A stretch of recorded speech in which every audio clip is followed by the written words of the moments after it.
আমি না রিকোয়েস্ট করছি যে তুমি একবার। বললাম তো লাক্স, তোমার দাদাইয়ের সম্পর্কে আমি কিছু শুনতেও চাই না আর বলতেও চাই না। তোমার কোনো দরকারি কথা থাকলে বলো, আর প্লিজ রাহুলের সঙ্গে শুধু তোমারই জন্য সিরিয়ালের আজকের জমজমাট পর্বে দেখা যাবে রাহুল রাহির কাছে গিয়ে বলে আমি তোমাকে খুব ভালোবাসি। এর উত্তর সঙ্গে সঙ্গে রাহি দেয় আর বলে আমিও তোমাকে ভালোবাসি রাহুল, আর এই মান অভিমান আমি চাই না।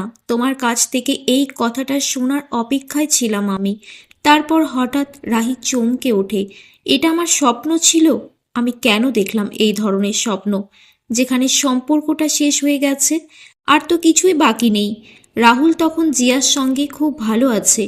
ঈশ্বর আমাকে আশার আলো কেন দেখাচ্ছে? এসব তো আমার জন্য নয়। ঠাকুর, আমি সত্যিই বুঝতে পারছি না তুমি কি চাও। এই সব কিছু তোমার ওপর ছেড়ে দিলাম। সকালে রাহির কাছে ফোন আসে। ক্লাবের এক বাচ্চা ফোন করে রাহিকে বলে তুমি কখন আসবে রাহি দিদি? স্বাধীনতা দিবস তো আজ। রাহি বলে এ বছরটা আমি যাব না। আমরা কিচ্ছু জানি না, তোমাকে আসতেই হবে।